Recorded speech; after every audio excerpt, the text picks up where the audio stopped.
But how to cross the ocean was now something Ram had to address. Valmiki then describes Ram's actions very poetically. I'll tell you how he has actually described it and then later what it means. Ram folded his hands in front of the ocean and then lay down gazing at its waters for 3 days and 3 nights. That is how Maharshi Valmiki has described it. And then he fired off arrows at the ocean. The Lord of the Sea appeared and then showed him the way to go across.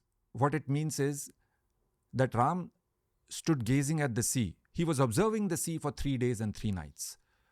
The currents, the tides, the rise and fall of water, how sandbanks and islands appeared in it. See, that part of the sea is very shallow. So as the tide recedes, there are sandbanks and small islands that come out.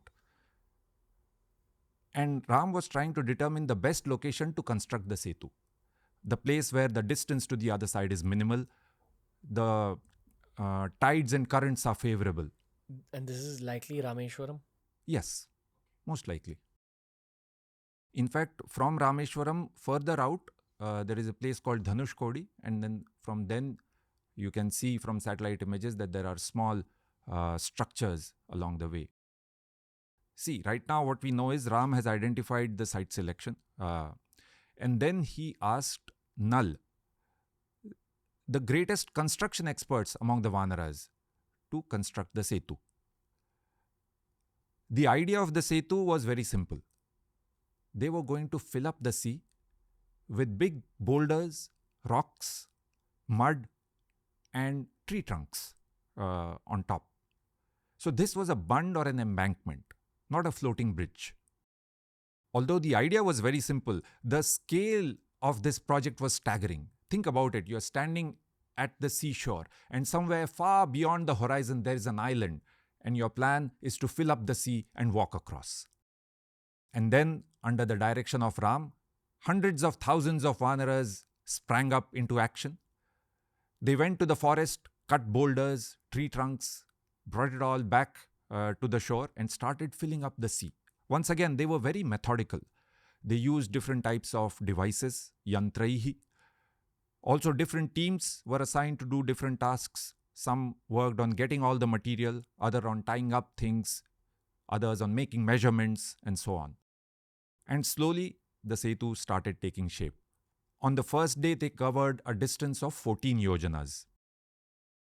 And then they picked up speed, and over the next 4 days, covered 20, 21, 22, and 23 yojanas. And thus, they covered the entire 100 yojanas of the Setu. Remember, this was the distance that Hanuman had to go across as well in our last session. Is anything said about the time it took? 5 days. Wow. Yes. In fact, this is very, Valmiki is very specifically told about how much they covered on each day. It was a giant Setu, extremely well constructed, Vishalaha, Sukritaha. In fact, the scale was astonishing, beyond conception. Adbhutam Achintyam.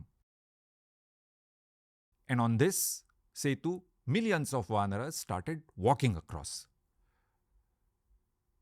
By the way, this Setu, interestingly, in the Ramayana is called Nal Setu, not Ram Setu. So named after the chief engineer. They walked across and without any challenge from the Rakshasas, they reached close to the city of Lanka.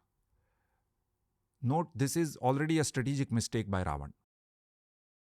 He could have attacked this army as they were landing on Lanka. That would have been a weaker point for them. But he allowed them to finish the Setu, come across and come almost up to the city of Lanka.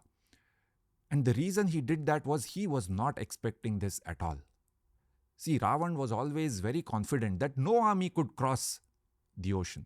In fact, even now he said, what Ram has done is unprecedented. I still can't believe it. Making a Setu across the ocean. He realized that he had clearly underestimated the enemy.